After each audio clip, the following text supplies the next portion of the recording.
আসসালামু আলাইকুম। কালকে একটা ভিডিও করছিলাম দর্শক। সেটা হলো যে এনবিআর এর অবস্থা নিয়ে। যে এনবিআর এ এখন আতঙ্ক ছড়িয়ে গেছে। আজকে প্রথম আলোতেও দেখলাম তাই। এনবিআর এ অবসর, বরখাস্ত, বদলি ও তদন্ত আতঙ্ক। একটা আন্দোলন করছে তারা, এটা ভুল, শাটডাউন এটা ঠিক হয়নি। এই জায়গাটাই চলে না। আরো অনেক পর্যায়ের পরে এবং তাদের এই যৌক্তিক দাবিগুলো পাবলিকলি জনপ্রিয় করার দরকার ছিল। জনগণের সমর্থন দরকার ছিল। শুধুমাত্র তাদের ক্ষমতা আছে বলে কলাপস করে দিল। এখন পুলিশ বাহিনী যদি বলে যে আমরা কালকে থেকে কমপ্লিট শাটডাউন, কোনো থানা কাজ করবে না, হবে? এরকম কিছু কিছু ডিপার্টমেন্ট আছে, তাদের চলে না। ডাক্তাররা যদি কমপ্লিট শাটডাউনে যায় তাহলে কি অবস্থা হবে? ঠিক না। কিছু জরুরি সার্ভিস, আর এটা হলো অর্থনীতির হৃৎপিণ্ড নিয়ে কাজ করে এই এনবিআর। বাংলাদেশের অর্থনীতির হৃৎপিণ্ড পরিচালনা করে এনবিআর। আপনি একদিন দুদিন এ করা মানে হচ্ছে হাজার হাজার কোটি টাকা বের হয়ে যাওয়া। এখন তারা অ্যাকশনে চলে গেছে, ব্যবসায়ীরা বিব্রত করে, তারা মধ্যস্থতা করছে, সফল হয়েছে, কিন্তু এখন দ্রুত অনুসন্ধান শুরু করছে। মেম্বার পর্যায়ের কর্মকর্তারা বরখাস্ত হয়েছে, কমিশনার বরখাস্ত হয়েছে, বদলি হয়েছে।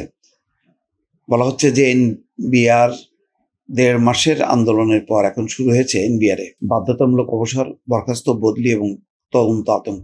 আন্দোলনে অংশগ্রহণকারী অনেক কর্মকর্তা কর্মচারী নিজেদের ফেসবুক পেজ নিষ্ক্রিয় করে ফেলেছেন। অন্যদের সামাজিক মাধ্যম থেকেও নিজেদের গুটিয়ে নিয়েছেন। কার্যালয়ে গেলেও কাজকর্মে মন নেই অনেকের। এই যে মন নেই অনেকের, এটাও কিন্তু একটা ক্ষতি।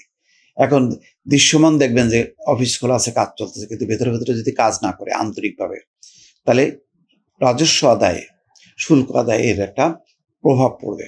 সরকার অন্যভাবে ক্ষতিগ্রস্ত হবে। এটাও মাথায় রাখা দরকার। রোববার রাতে আন্দোলন প্রত্যাহার করার পর অর্থ উপদেষ্টা সালাউদ্দিন আহমেদ এনবিআরের কর্মকর্তা কর্মচারীদের ভয়ডরহীনভাবে কাজ করার আহ্বান জানান, কিন্তু বাস্তবে এর প্রতিফলন নেই। চলছে বাধ্যতামূলক অবসর, বরখাস্ত এবং বদলি।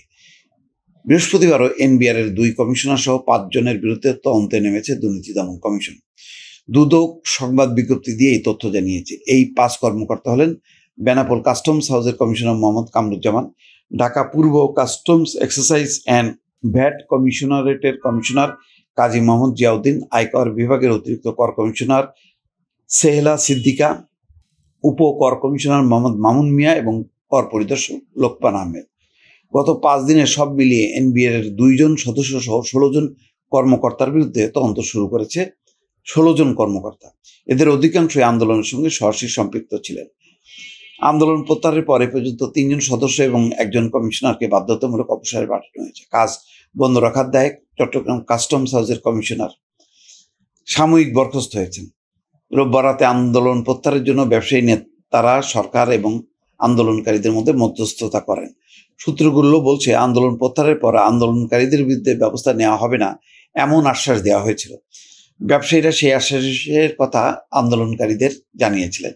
পরে ব্যবসায়ী নেতা এবং আন্দোলনকারী এনবিআর কর্মকর্তাদের যৌথ সংবাদ সম্মেলনে আন্দোলন প্রত্যাহারের ঘোষণা দেওয়া হয়। এনবিআর এর আন্দোলনের নেতৃত্ব প্রদানকারী কর্মকর্তারা এখন মধ্যস্থতাকারী ব্যবসায়ী নেতাদের এইসব শাস্তিমূলক ব্যবস্থা সম্পর্কে অবহিত করছেন। তারা এই ধরনের বাধ্যতামূলক ব্যবস্থা বন্ধের উদ্যোগ নেওয়ার দাবি জানান। সূত্র বলছে, বিভিন্ন পর্যায়ের আরো কয়েকজন কর্মকর্তা কর্মচারীকে বাধ্যতামূলক অবসরে পাঠানোর তালিকা করা হয়েছে। পাশাপাশি বেশ কিছু কর্মকর্তাকে বদলির জন্য পর্যালোচনা করা হচ্ছে। আন্দোলনে সম্পৃক্ত ছিলেন এমন কর্মচারীরাই প্রাথমিক তালিকা আছেন।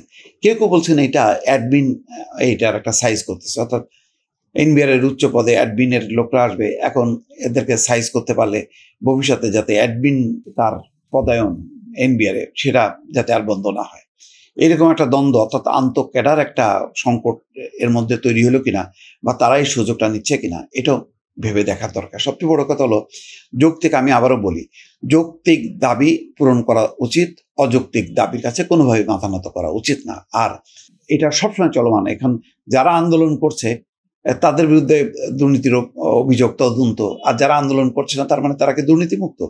এটা মানে রাগ অনুরাগের বশবর্তী না হয়ে পক্ষপাতহীনভাবে এই অনুসন্ধানটা সবসময় চলমান থাকা উচিত। দর্শক ভালো থাকবেন, আল্লাহ হাফেজ।